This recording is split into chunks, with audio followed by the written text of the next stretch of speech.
चाहिए। ये चीजें तो ऐसी उम्मीदें पैदा कर देंगे जिन्हें कोई इंसान पूरा नहीं कर सकता। तो भरोसे के नाम पर लोगों को जंजीरों में मत बांधिए। भरोसे से लोगों को आजादी मिलनी चाहिए, है ना?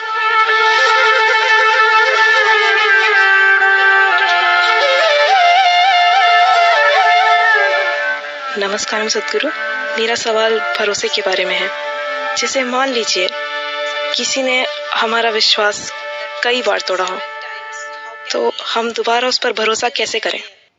अगर आप बेवकूफ हैं तो आप जो मर्जी आए कर सकती हैं। आपको ये समझना होगा कि भरोसे का मतलब ये नहीं है कि दूसरे को वैसा ही बर्ताव करना पड़ेगा जैसा आप उनसे उम्मीद करते हैं। भरोसा यानी वो चाहे जो भी करें, आपको कोई दिक्कत नहीं है।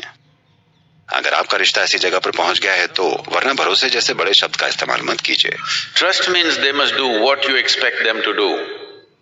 This is a certain imprisonment, your trust. अगर भरोसे का मतलब है कि उन्हें वही करना चाहिए जो आप उम्मीद करते हैं, तो आपका भरोसा एक तरह की जेल है। भरोसे से लोगों को ताकत मिलनी चाहिए, लोग बंधने नहीं चाहिए, है ना? तो आपके हिसाब से भरोसा यानी लोग वैसे ही बने रहें जैसा आप चाहते हैं। देखिए, ये भरोसा, विश्वासघात, फलाना ढिमका चीजें, इन फालतू चीजों में मत पड़िए। बस अपनी समझ का इस्तेमाल कीजिए। देखिए, ये लोगों की सबसे बड़ी गलती है। उन्होंने हमेशा आपको अच्छा बनने के लिए कहा। अगर आप अच्छे बन गए तो आप सभी से ऐसी उम्मीदें लगा बैठते हैं। देखिए, सबसे पहले लोगों ने आपको बताया कि भगवान अच्छे हैं, भगवान करुणा है, भगवान प्रेम है, भगवान कितना कुछ है। छोड़िए वो सब चीजें जो लोगों ने कही हैं। मान लीजिए कि आपने ये सब बकवास किसी से सुनी ही नहीं है। आपने सृष्टि पर ध्यान दिया है, आपने एक फूल को गौर से देखा है। एक चीज है जो आप देख सकते हैं कि जिसने भी ये सब कुछ बनाया है उसमें जबरदस्त बुद्धि है ना? हाँ या ना?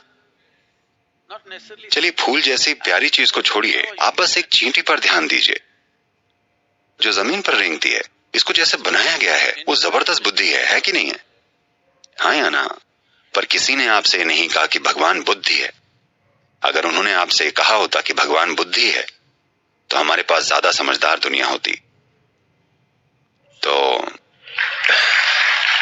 आप ऐसे भरोसे के चक्कर में मत पड़िए। अपने जीवन और रिश्ते को समझदारी से संभालिए, क्योंकि इन चीजों से ऐसी उम्मीदें पैदा होंगी जिन्हें कोई भी इंसान पूरा नहीं कर सकता। और बस स्ट्रगल होंगे, लगातार टकराव होंगे। भरोसा यानी मुझे किसी पर भरोसा है, मतलब वो जो भी कर रहे हैं मुझे उन पर भरोसा है। नहीं, मुझे उन पर भरोसा है यानी उन्हें वही करना चाहिए जो मैं उनसे करने की उम्मीद करता हूं। ये भरोसा नहीं है, ये एक तरह की सॉफ्ट जेल है ना? ये अभी शायद भारत में नहीं आया है, पर बाकी हर जगह वहां पर कुत्तों की चेन की जगह इलेक्ट्रॉनिक कॉलर बांधे जा रहे हैं। चेन नहीं है, कुत्ता वहीं रहता है, वो कभी बाउंड्री से बाहर नहीं जाता, क्योंकि अगर वो बाउंड्री से बाहर गया तो उसे करंट लगेगा। ओके? अमेरिका में बहुत आम हो गया है। कुत्ता बस बगीचे में ही घूमता है, कहीं नहीं भागता। न कोई बाड़ है, न ही जंजीर, पर कुत्ता बाहर नहीं भागेगा, क्योंकि जैसे ही वो बाहर जाएगा। आप ऐसे मुंह क्यों बना रहे हैं? इसे भारत में लक्ष्मण रेखा कहते हैं। अगर आप उसे पार करेंगे तो परेशानी हो जाएगी। तो भरोसे के नाम पर इसी बाउंड्री की बात कर रही हैं। आप इसे पार करेंगे तो बड़ी मुश्किल होगी। तो भरोसे के नाम पर लोगों को जंजीरों में मत बांधिए। अगर आपको वाकई किसी पर भरोसा हो तो चाहे वो जो भी करें, शायद वो ऐसा जिंदगी की अपनी समझ से कर रहे हों। हर कोई अपनी बुद्धि और अपनी समझ के हिसाब से काम कर रहा है ना? हाँ, अभी इस वक्त शायद वो इतना ही कर पाने लायक हों। अगर आप उन्हें और ज्यादा विकसित कर सकें तो बहुत बढ़िया है। अगर आप नहीं कर सके तो आपको देखना चाहिए कि क्या करना है, पर भरोसे जैसे शब्द निकाल कर मत लाइए। भरोसे से लोगों को कैदी नहीं बनाया जाना चाहिए। भरोसे से लोगों को आजादी मिलनी चाहिए, है ना?